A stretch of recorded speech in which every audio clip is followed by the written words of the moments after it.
ও রজনী, পেলি ঈশানকে ফোনে? না না, সিগন্যালই পাওয়া যাচ্ছে না। মনে হয় ওর বসের ঘরে আছে, জানো? ওর বসের ঘরে তো আবার সিগন্যালও থাকে না। বড় মা, আমার বন্ধুরা অপেক্ষা করছে। ঈশান? না, আমার বন্ধুরা। হ্যালো সুডি। না রে, এখনো আসেনি। এক সেকেন্ড, মনে হয় ঈশানের ফোন আসছে। হ্যালো, তুমি কোথায়? অফিসে। অফিসে? সরি ললিতা, আমার বেরোতে কত দেরি হবে বুঝতে পারছি না। ঈশান বাবা গাড়ি পাঠিয়ে দিয়েছেন, আমরা অলরেডি অনেক লেট হয়ে গেছি। This is not fair. বলছি তো সরি।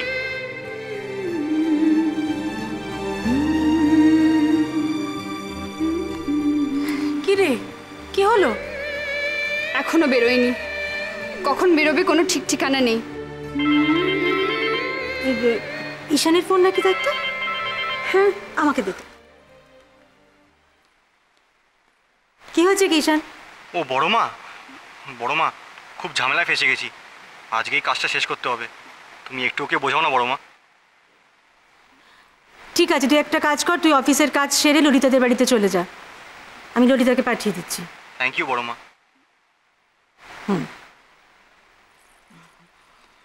তুমি চলে যাও, ও চলে যাবে ওখানে। যাব?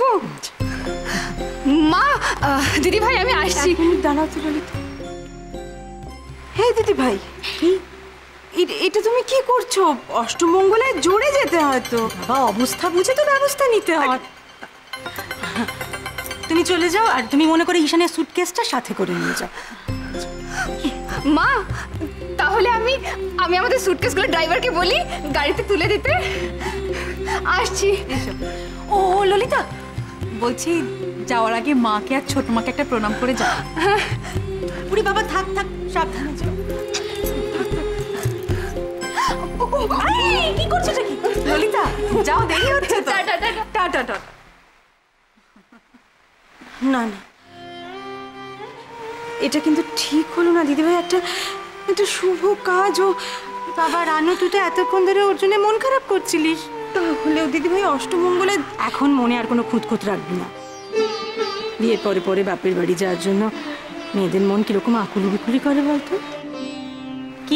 কিরকম করে? ঠিক বলেছো মা।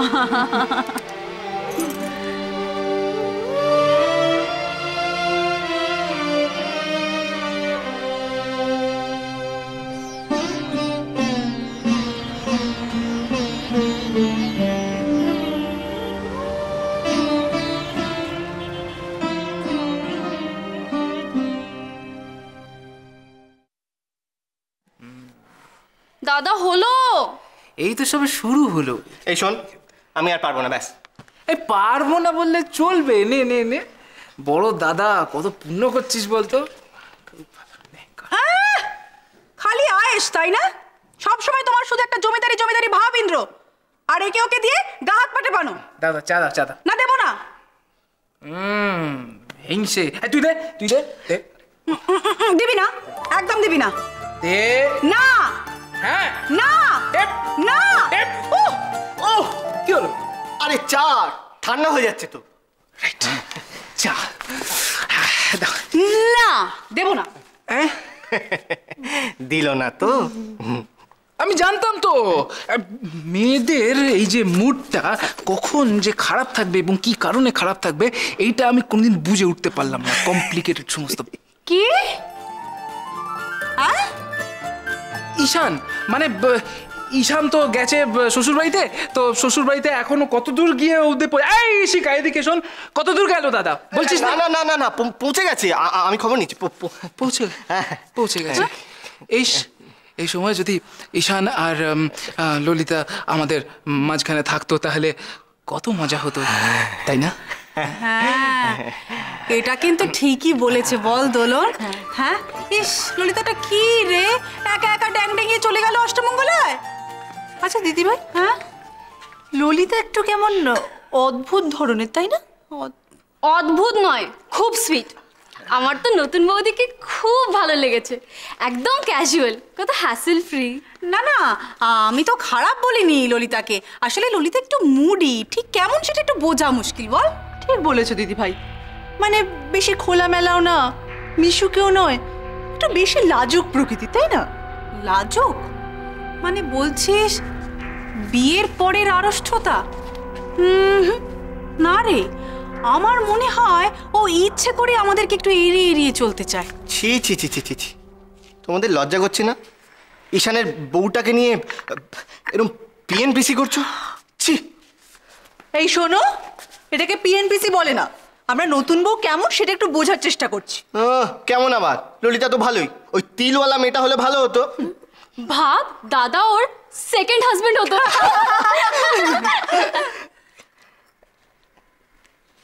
ঈশান যদি ললিতার সঙ্গে খুশি থাকে তাহলে ললিতার থেকে ভালো মেয়ে আর হতেই পারে না, আর এটাই শেষ কথা।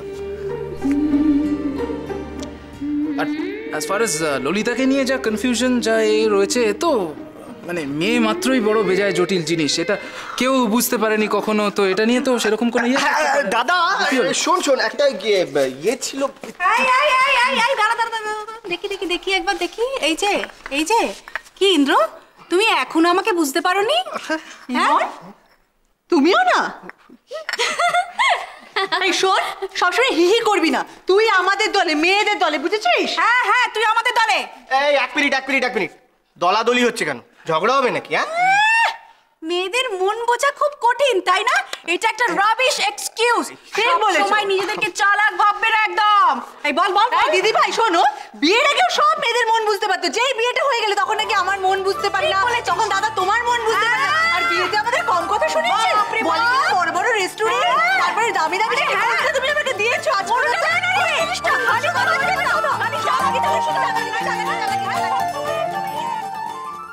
রাধা, আমার চাটা দিয়ে যা।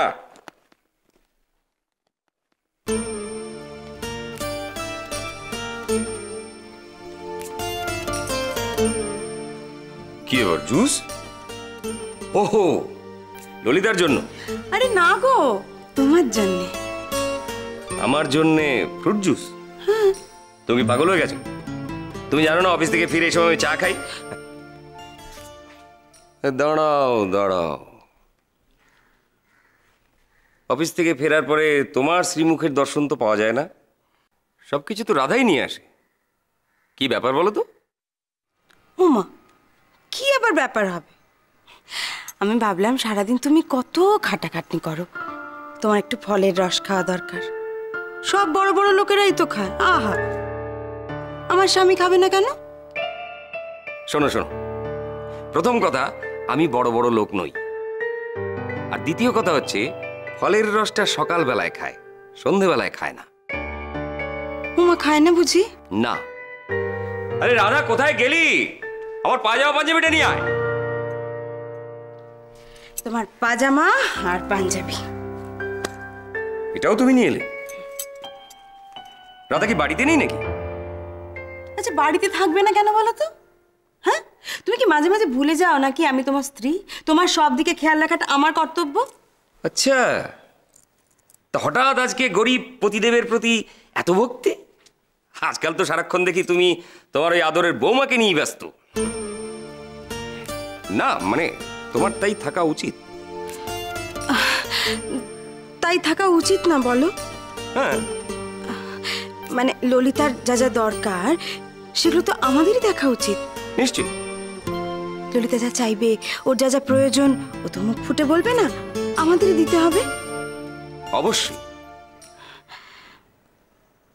ললিতার একটা জিনিস দরকার। তা দিয়ে দাও।